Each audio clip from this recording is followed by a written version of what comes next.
Hello everyone. So we have already covered till implicit functions. Now we'll start with partial elasticities, which is 16.4. So basically, what is elasticity? You should be able to recall this. It was measure of degree of responsiveness of change in a variable due to change in another variable. जैसे हमने price elasticity पढ़ा था, that was percentage change in quantity demanded upon percentage change in price. So measure of degree of responsiveness of change in quantity demanded due to change in price. Okay, now we'll discuss what is partial elasticities. So suppose अगर एक z function है x1 x2 xn का, and now we want to find partial elasticity of z with respect to suppose x1 with respect to suppose x1. Then what we'll do is we'll find elasticity of z with respect to x1 keeping all other xi's where I is not equals to 1 as constant. तो बाकी सबको हम constant assume करके will find the elasticity. ठीक है, all other variable जैसे इसमें x1 x2 till xn था, तो the elasticity of with respect to x1, elasticity of z with respect to x1, this denotes the variable with respect to x1 and elasticity of z. ठीक है, so this is equals to, इसमें पहले इससे discuss करते हैं ये क्या होता था, change in q upon q whole divide by change in p upon p.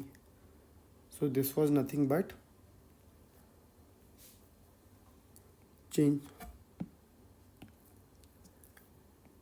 in q upon change in p into p by q. Now similarly this would become x1 upon f of x1 x2, this is x1 upon z times del z1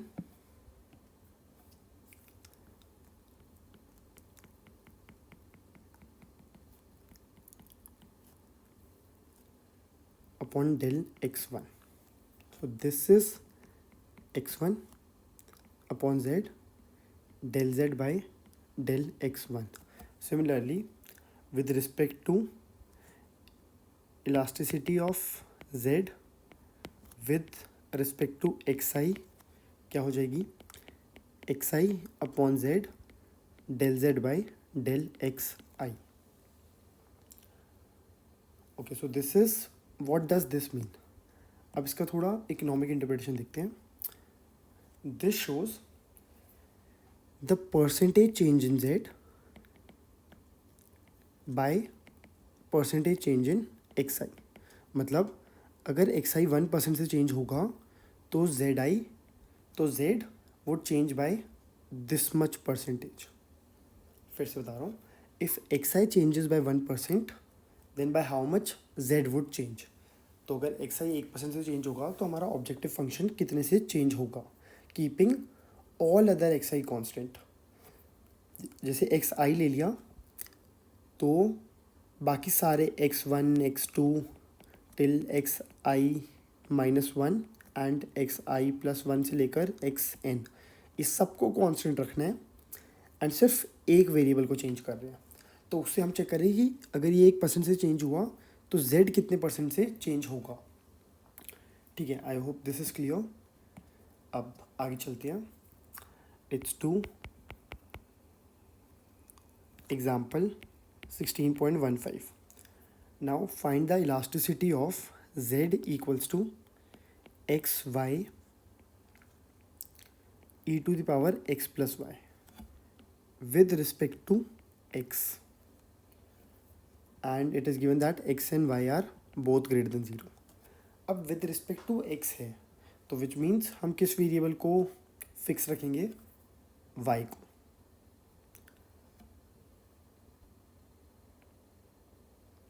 ठीक है, I guess this is clear.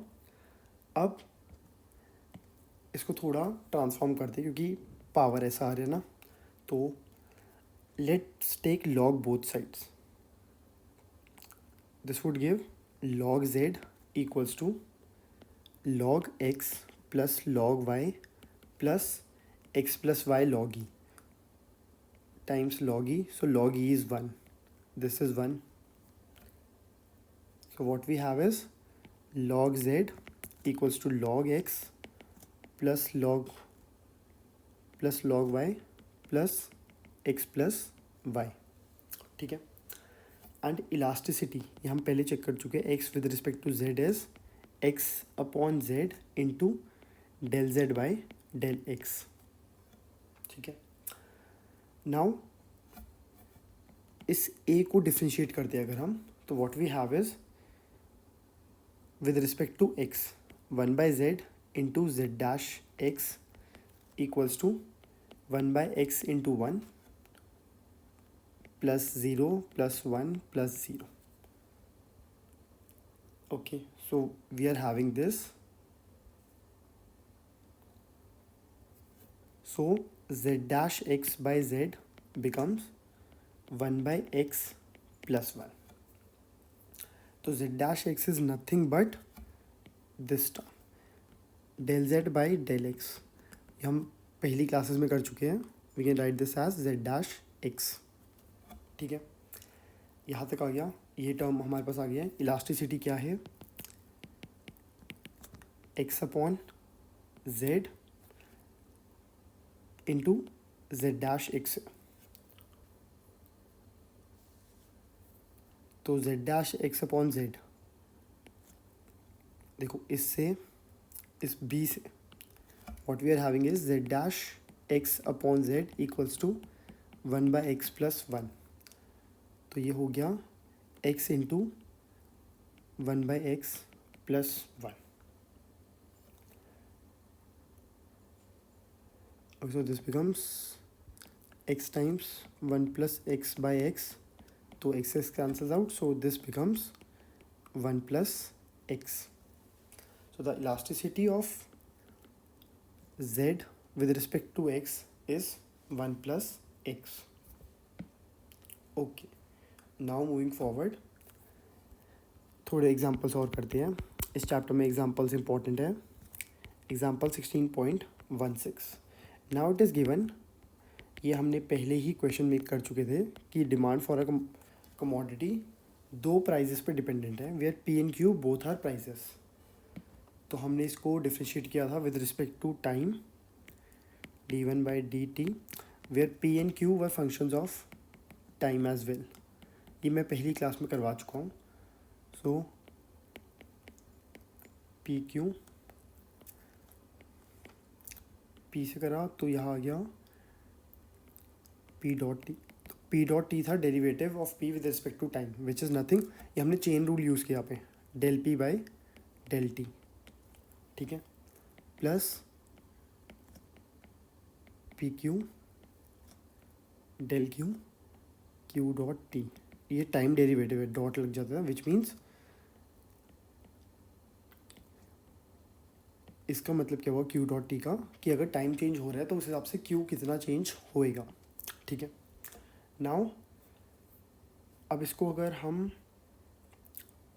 इसको we can write 1 by D one से divide करते हैं. d1 by D T यहाँ पे आ गया D by D P तो ऑलरेडी है, एंड 1 बाई डी वन आ गया. p से मल्टीप्लाई करा एंड p से डिवाइड कर दिया. ठीक है, मल्टीप्लाई भी किया, डिवाइड भी कर दिया, प्लस ये तो एज इट इज़ है 1 बाई डी वन भी है, q से मल्टीप्लाई कर दिया एंड q से डिवाइड भी कर दिया. तो दिस इज़ नथिंग बट, अब ये टर्म चेक करो, this term, this is nothing but elasticity of demand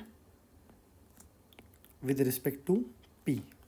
into P dot by P plus this term is nothing but elasticity of demand with respect to Q. तो elasticity of demand with respect to Q into Q dot by Q, right? तो ये values आ गई.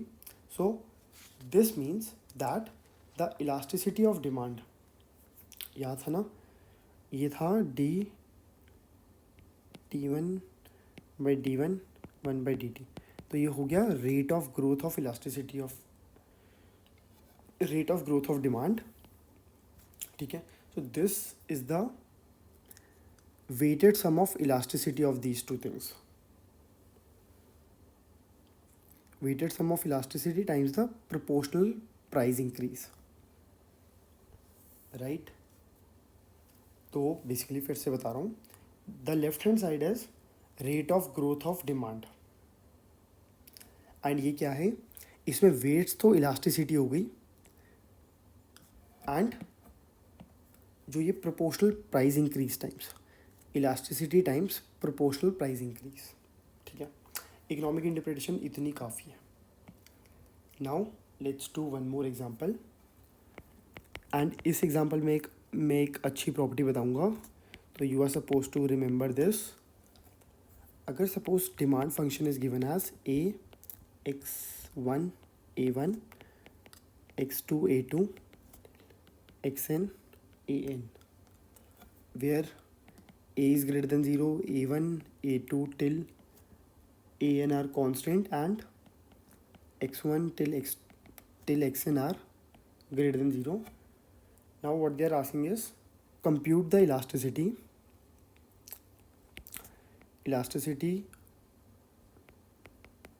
of demand with respect to x1 and elasticity of demand with respect to xi. ठीक है. अब मैं इस question में एक बहुत बेसिक सा चीज़ है, this is a Cobb Douglas function type only. इसमें if you will take log both sides, natural log d equals to log a plus a1 log x1 plus a2 log x2 plus an log xn. ठीक है. Now अब इसको differentiate करते हैं. Total differentiation या फिर differentiation हमें x1 के हिसाब से निकालना है तो विद रिस्पेक्ट टू x1. ठीक है. If we differentiate with respect to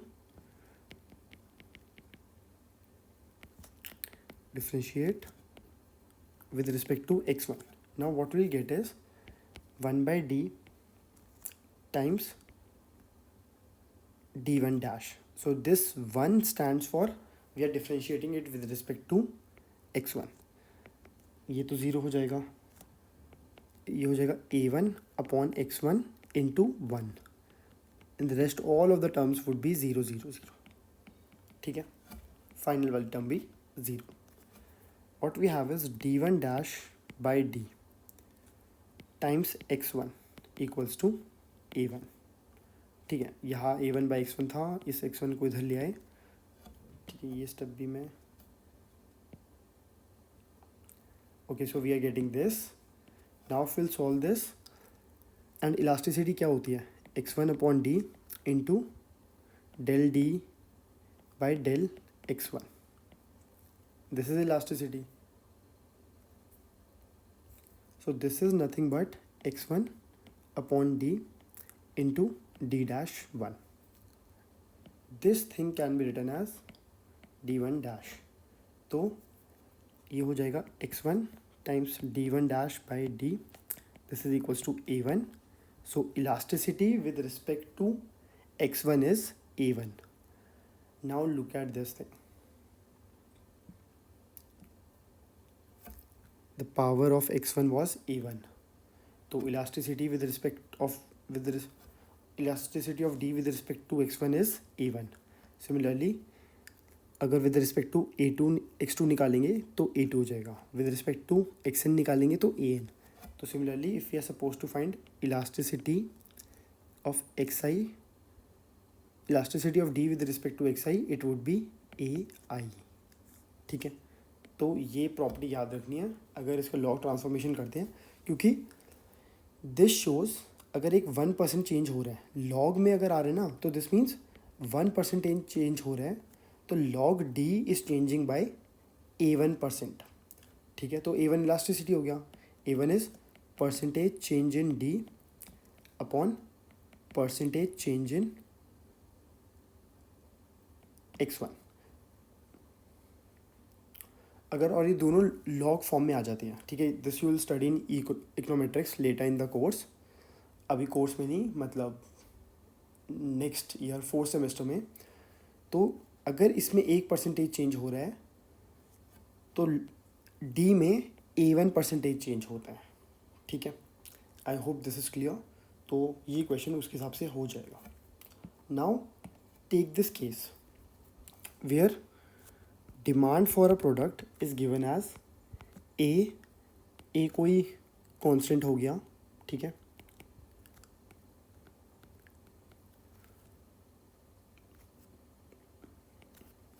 now M हमारी हो गई इनकम, पी आई हो गया price of own good, and P J हो गया प्राइस ऑफ अ सब्सटीट्यूट और अ कॉम्प्लीमेंट गुड। अब सेम लॉजिक जो हमने पहले यूज़ किया है, तो what we can see is हम लॉग ट्रांसफॉर्मेशन करेंगे तो log D I would become log A plus alpha log M plus तो नहीं होगा, ठीक है, minus beta log P I plus gamma log P J. Now what does this mean? ये alpha बता रहे हैं income elasticity. So income elasticity of demand with respect elasticity of demand with respect to income, ये बता रहा है price elasticity but own price elasticity. मतलब if price increases by some percent it is by minus beta percent that the demand would fall. इसकी interpretation कैसे होती है alpha की? अगर income increases by 1% demand would increase by alpha percent. Price की कैसे होती है इस बीटा की interpretation? If price increases by 1% the demand for the good would fall by minus beta percent. Similarly, if price of the substitute increases by 1%, then the demand for the good would increase by gamma percent. तो ये on price elasticity हो गया, and this is cross price elasticity. ठीक है, I hope यहाँ तक clear है। ठीक है, एंड ये इंपॉर्टेंट चीज़ है, थोड़ी याद रखना। क्रॉस प्राइस इलास्टिसिटी पॉजिटिव कब होती है सब्स्टिट्यूट के केस में, नेगेटिव कब होती है कॉम्प्लीमेंट के केस में। This is for substitute, this is for complements. Okay, now moving to the next topic,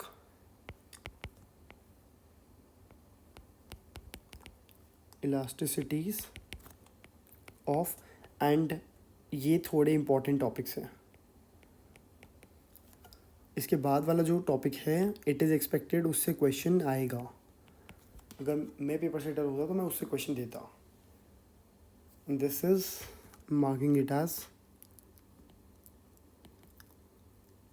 important. Okay, now अगर एक z फंक्शन है, क्या वेरिएबल्स का, x1 x2 टिल xn, ठीक है, तो f तो हो गया हमारा मेन फंक्शन, एंड ये सारे हो गए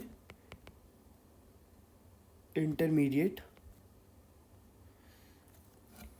right it again, will be sharing the notes with you as well. तो बाकी सारे फैक्टर्स हो गए इंटरमीडिएट वेरिएबल्स। बट सपोज जो एक्स आई है वो भी फंक्शन है टाइम के, T1 T2 till Tm, i equals to 1 से n। तो T1 T2 टिल Tm हमारे हो गए basic variables. Okay. Now in this case, elasticity of Z with respect to Tj is given by summation I equals to 1 to n। And देखो इसका proof तो नहीं आएगा तुम्हें, इसका प्रूफ है भी नहीं वैसे सच कुछ। City I F of x1 x2 till xn elasticity j with respect to xi।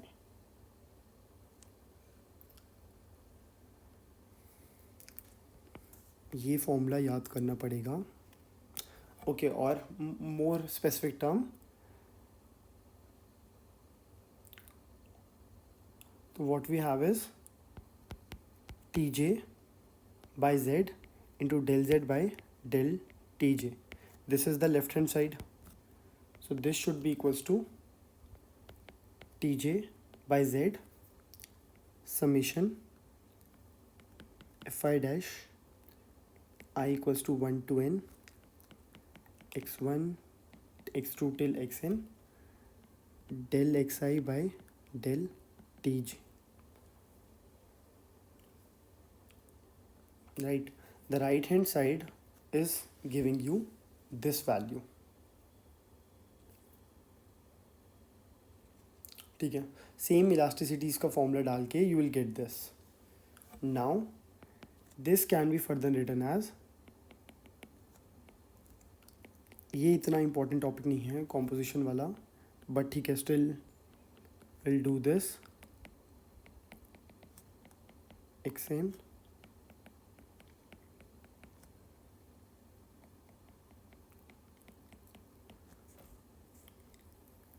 this is the final elasticity that we are getting।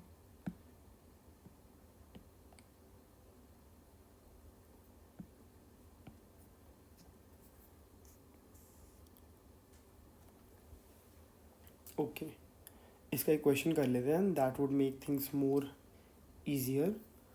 Now suppose एक नेशनल इनकम है, this is example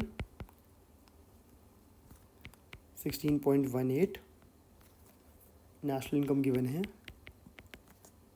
2.262 times KT। के है कितना, capital है 0.203 LT, LT is labour, तो production function बता रहे हैं, ठीक है। And e to the power 0.0181T, ये कैपिटल स्टॉक है, ये लेबर स्टॉक है, and E is this coefficient is, ठीक है, तुम सोलो मॉडल में बाद में कभी पढ़ोगे, technical progress. This is real capital stock, this is labor at time t। Now you're supposed to find elasticity of y with respect to t, ठीक है। तो लेट्स राइट y को 2.262k to the power 0.203, l to the power 0.763 and t, where k equals to kt, l equals to lt and t equals to e to the power 0.0181t। and if you'll use the same formula right here, what you will get is, ठीक है, इसका basic चीज़ है, log transformation कर लोगे and then you will do it. तो log transformation करने के बाद what you will see is, log transformation कर लो पहले, log Y equals to log 2.262 के, sorry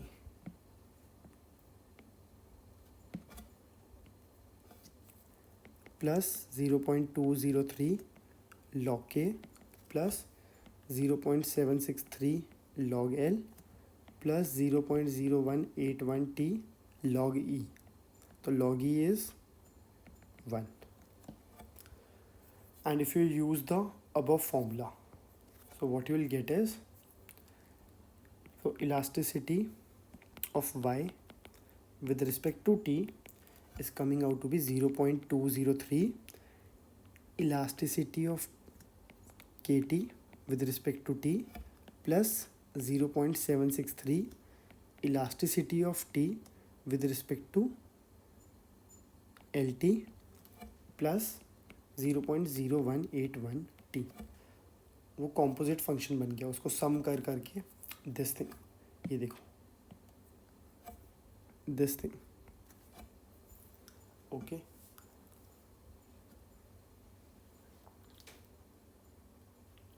okay, now moving forward. ये इतना इम्पोर्टेंट टॉपिक नहीं था. The next topic is a bit more important. So the topic is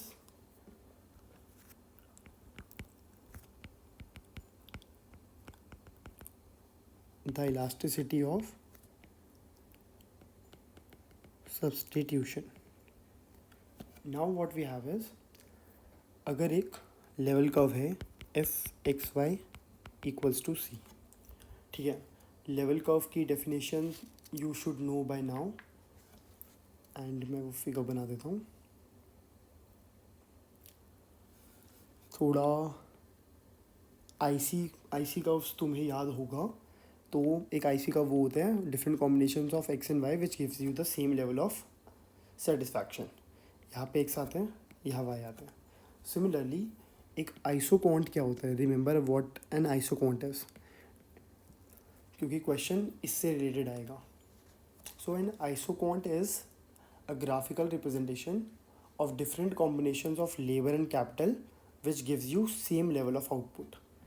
same level of output, ठीक है. Now what we know is, हमने slope पहले निकाल चुके हैं, minus f one dash x y upon f two dash x y. तो what they are denoting is, slope का negative है, they are denoting Y dash minus Y dash by R Y X. This is RYX is nothing but marginal rate of substitution between y and x. So RYX would be given by f1 dash xy upon f2 dash xy. तो marginal rate of substitution हमें पता है अगर utility function का होता है तो, and वो हमेशा फॉलो करता है. इसका मतलब क्या होता है, if you have more of one good you are willing to give less of the other good. You are willing to give less and less of the other good. तो RYX क्या होता है, is approximately the quantity of y we should add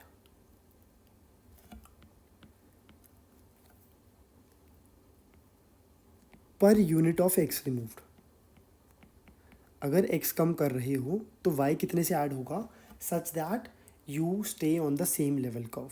same utility वाला concept है. इस point से इस point में तुम y कितना गिव कर रहे हो, x इतना कर रहे हो, such that you stay on the remove, such that you stay on the same level curve. The priority is कितना y तुम बार बार देने को रेडी हो ताकि तुम उसी लेवल कर्व पे रहो, ठीक है. एंड हमें पता है, हमने डिमिनिशिंग MRS पढ़ रखा है, तो हमें पता है कि डिमिनिशिंग MRS कि as we keep on moving in this direction we are willing to give less and less of x for every unit of y, या फिर for every unit of, ठीक है हाँ, we are willing to give less and less of x for every unit of y, या फिर we are willing to give less and less of y for every unit of x. अगर एक ज़्यादा चीज़ हो जाती है क्वांटिटी तो हमारा ट्रेड ऑफ पे इम्पैक्ट पड़ता है. हम अगर x बहुत ज़्यादा हो गया, अगर हमारे पास x बहुत ज़्यादा है तो हम y कम से कम देंगे अगली क्वांटिटी के लिए. अगर x एक यूनिट से बढ़ रहा है तो हम यहाँ देखो इस पॉइंट पे और इस पॉइंट पे इतना x बढ़ने के लिए बस तुम इतना सा y छोड़ना चाहते हो. अगर x इतने से बढ़ रहा है तो तुम बस y इतने से छोड़ना चाहते हो. ठीक है, I hope this is clear. Okay, now हमें पता है कि diminishing marginal rate of substitution होता है. ठीक है, तो हम जैसे इस लेवल कर्व के अलॉन्ग मूव करते हैं तो MRS is strictly decreasing. But her value of MRS के लिए which is RY/X, her value of MRS के लिए जो RY/X है उस पर कॉरस्पॉन्डिंगली पॉइंट लाई कर रहे हैं XY such that we are on the level curve FXY equals to C for some ratio Y/X. ठीक है, मतलब जैसे जैसे MRS फॉल हो रहा है बट XY भी अपने आप में ऐसे चेंज हो रहा है such that we are always on this level curve. तो एक सर्टेन वैल्यू आ रही है हमारे पास Y/X की. ठीक है, इसको ना मैं थोड़ा प्रोडक्शन पॉइंट ऑफ व्यू से बताता हूँ. पहले मैथमेटिकल कर लेते हैं फिर मैं थोड़ा प्रोडक्शन पॉइंट से बताता हूँ. So when FXY equals to C, this is the level curve. Elasticity of substitution ये क्या बताता है? Elasticity of substitution is an important term. ये पेपर में तुम्हें आ सकते फाइंड करने के लिए. इलास्टिसिटी ऑफ सब्स्टिट्यूशन बताते हैं कि कितना easily you can change one input for the other such that the output level remain same. ठीक है, कितना easily you can change one input level with the other such that the output level remains same. ठीक है, इसमें तो सारा mathematical है but मैं तुम्हें माइक्रो के कॉन्सेप्ट से बताऊंगा जो क्वेश्चन पूछे जाएंगे. तो it is denoted by elasticity RY/X into Y/X. ये बहुत ज़्यादा मैथमेटिकल है बट ठीक है, थोड़ा लॉजिकली करेंगे जिससे एक्सपेक्टेड है क्वेश्चन आने का. तो सिग्मा YX क्या हो गया? Elasticity of fraction this with respect to this. तो इसको लिखेंगे कैसे हम? Percentage change in Y/X upon percentage change in RY/X. बस ये समझ जाओ. इसके बाद समझाने की, ठीक है, मैं ही समझाऊंगा, बिल्कुल टेंशन नहीं है. तो मतलब if RY/X the denominator increases by 1%, by how much this should change? Y/X में क्या चेंज आना चाहिए, कितने परसेंट से, so that we remain on the same level curve.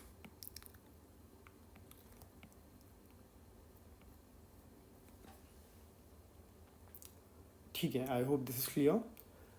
अब एक एग्जाम्पल करते हैं. उससे पहले मैं थोड़ा एक कॉन्सेप्ट समझाता हूँ. एग्जाम्पल 16.19. अब हम केस लेते हैं थोड़ा आइसोपॉन्ड्स का. Labour capital. ठीक है, Y/X क्या हो जाएगा? Y एक्सिस पे कैपिटल है तो elasticity of KL would be percentage change in Y/X. Y तो K है by x upon percentage change इन, हमने MRS पढ़ रखा था ना, ठीक है, जो तुम माइक्रो में पहले पढ़ चुके हो, MRS equals to MUX, MRS YX equals to MUX by MUY। MRTS होता है marginal rate of technical substitution, ये लिख लो, मार्जिनल रेट ऑफ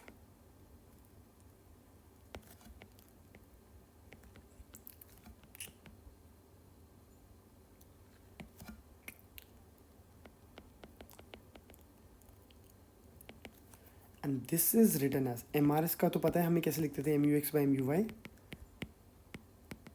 और MRTS को कैसे लिखते हैं, ये बुक में ऐसे नहीं दे रखा बट ये इजी वे है, MPL बाई MPK।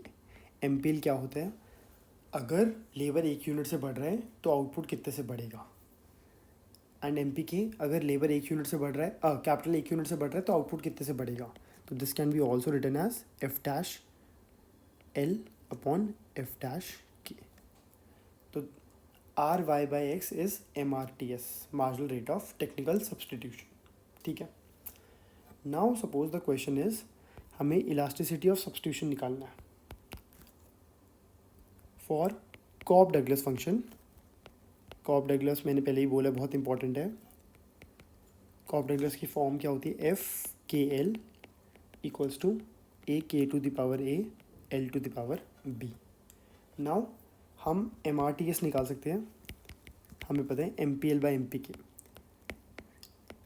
और MPL कैसे निकालेंगे, differentiating with respect to labour keeping capital constant, ठीक है, with respect to labour A B K A L to the power B minus 1, with respect to capital A K A minus 1 L to the power B, A cancels out, ये बच गया B A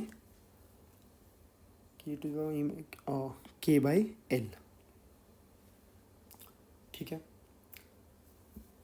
और MRTS को हमने क्या नाम कर रखा था, RYX, या फिर चलो Y की जगह K है तो RKL, ठीक है, RYX equals to RKL, this is equals to MRTS which is equals to B by A K by L। हमें फाइंड क्या करना था, elasticity of substitution sigma K by L, ये क्या था, percentage change in K by L upon percentage change in MRTS, या फिर which is also known as RYX, ठीक है। तो ये क्या हो जाएगा, percentage change in K by L upon K by L into 100 whole divided by change in MRTS या फिर RYK अपॉन MRTS इंटू 100, ठीक है। इस इक्वेशन से what we are getting is MRTX या RK by L into A by B equals to K by L, ये हमारे पास आ गया। तो हमारे पास MRTS की वैल्यू आ गई या K बाई L की वैल्यू आ गई, ठीक है, K बाई L की वैल्यू एज इट इज़ आ गई। नाउ अगर इसको डिफ्रेंशिएट करें, A एंड B तो कांस्टेंट है, A by B change in R K by L, K L equals to change in K by L, तो change in K by L भी आ गया, ठीक है। सारी वैल्यू पुट कर दें, change in K by L क्या है, A by B change in R K by L upon K by L क्या है, R K L A by B whole divided by, ठीक है, इक्वल्स टू यहाँ पे आ जाएगा चेंज इन MRTS, तो ये हो गया change in RKL by MRTS, MRTS है RKL, तो this cancels out, this also cancels out and A by B also cancels out, so this is giving you a value 1. I'm telling you this is the most important example, this is important and इसका next वाला तो और important है।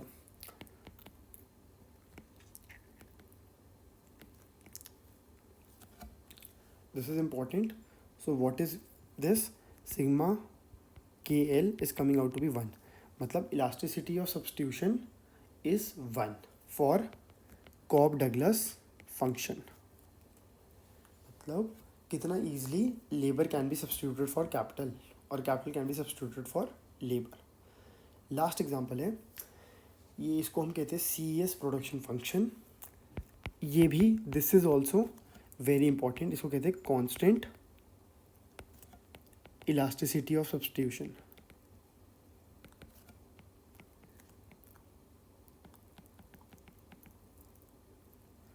ठीक है, this may sound a bit tough but हो जाता है. प्रोडक्शन फंक्शन किस फॉर्म का है? A to the power K minus P ले लो plus B L to the power minus P into whole to the power minus M by P. ठीक है, मेरे हिसाब से द ईजियर वे इज़, जो हम अब हमें क्या गिवन है, A greater than zero, small a small b greater than zero and p is greater than -1. बस ये गिवन है. ठीक है, ऑल दीज थिंग्स. अब हमें बोले कि find elasticity of substitution, sigma के एल निकालना है. सेम फॉर्मूला लिख लो, percentage change in K by L upon percentage change in MRTS. Production में यही आएगा. If you are writing this is absolutely correct.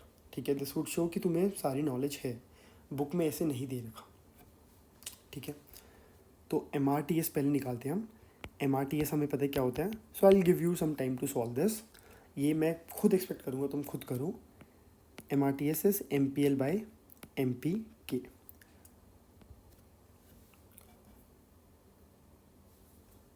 Production function का derivative which is FL dash by FK dash. क्या value होगी? Take your time and then solve it. ठीक है, I am giving you 5 minutes to solve this. Sorry, फिर same format में करेंगे जो हमने करा है. मतलब पहले MRTS आया कुछ के बाई एल टाइम्स समथिंग की फॉर्म में, तो के बाई एल को क्या लिखेंगे हम? MRTS times 1 by something.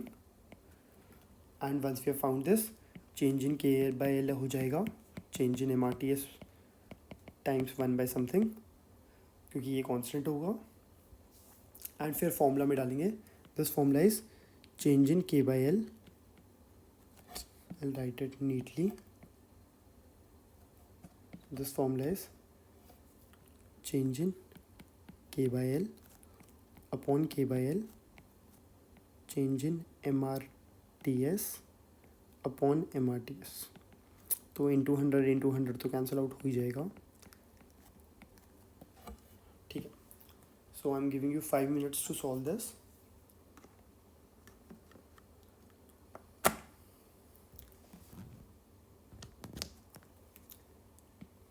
I'll erase this up.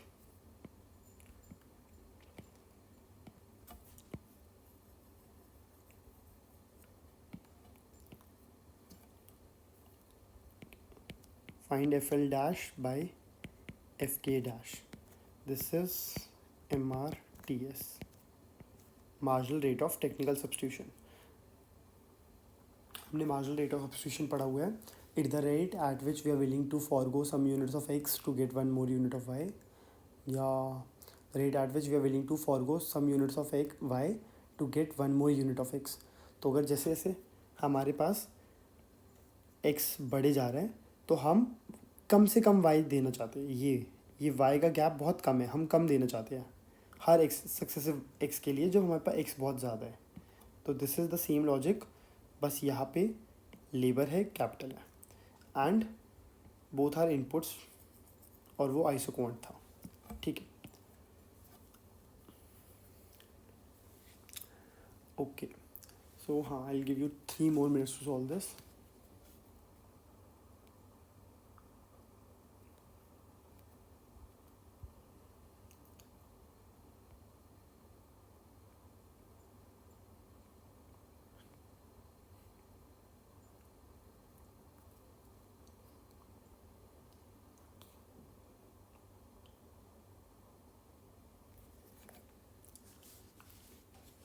now.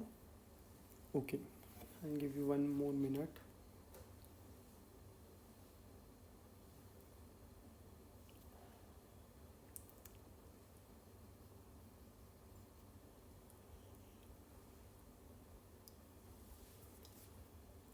So this is coming out to be minus m by p a times the whole function as it is, minus m by p minus 1 times with respect to L है, तो minus this is with respect to L, so minus P times B times L times minus P minus 1.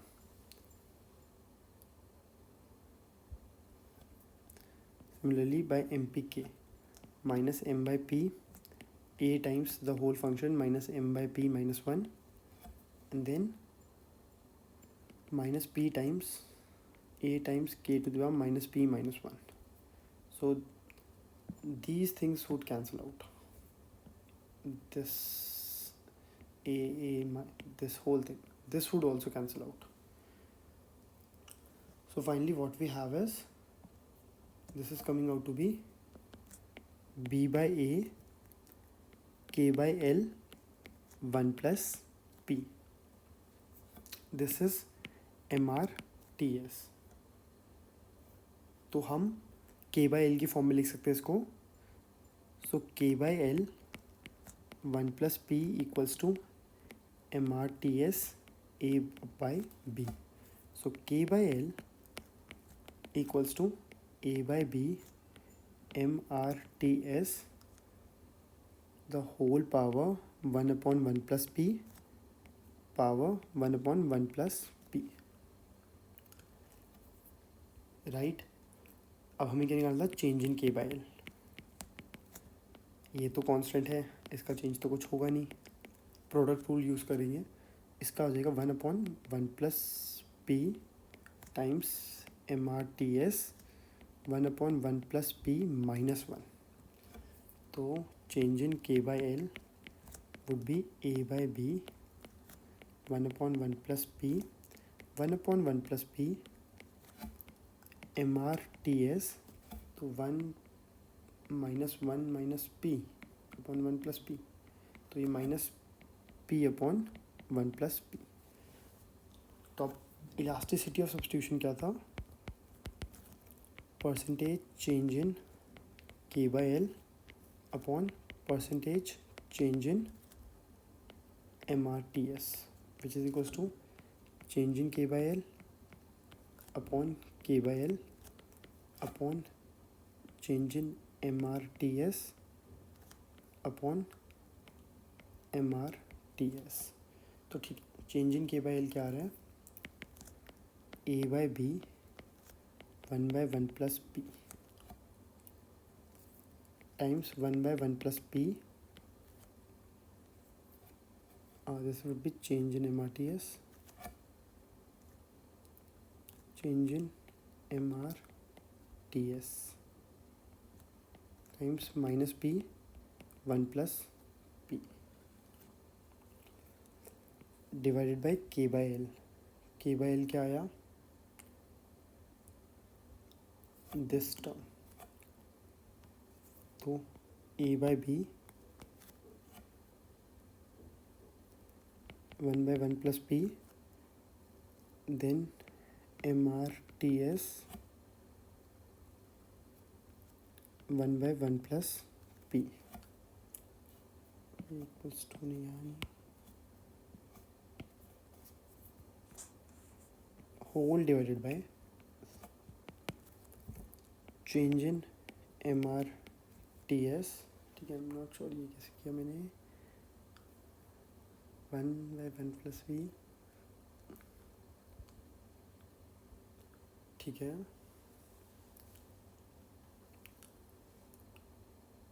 Upon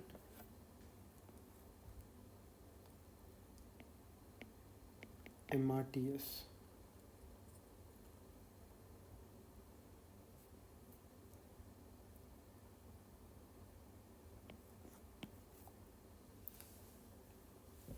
Okay, I'll just check where I have made some mistake. MRTS is coming out to be correct.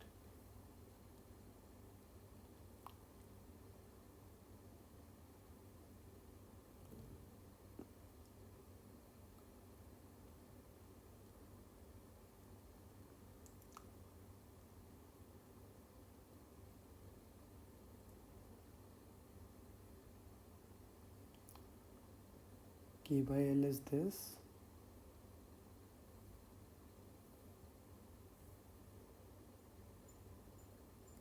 Okay, I'll just check it again, but ideally this should cancel out. This thing would cancel out, so you will be left with only 1 by 1 plus.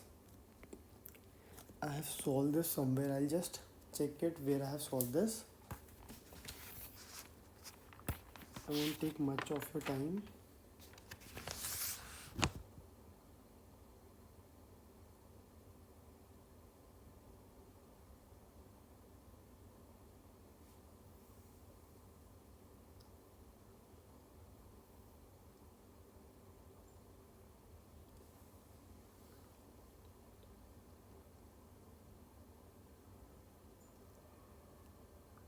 Okay, so ideally this would cancel out, so you will be left with this only. Okay, so this would mean that elasticity of substitution is 1 upon 1 plus p, and in the case when p equals to 0, the elasticity of substitution will come out to be 1. So this is similar to the Cobb-Douglas function. So when p equals to 0, we are getting sigma kl equals to 1, and this is a Cobb-Douglas function. So you just try this on your own. अगर नहीं होगा तो I'll solve it फिर से, ठीक है? Okay, so this is important, and elasticity of a Cobb-Douglas function, this is also important.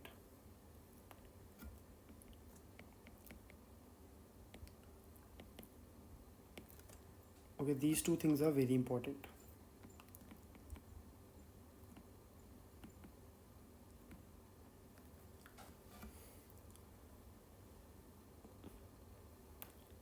Okay, so this I'll end it here, and in the next video we'll do 16.5.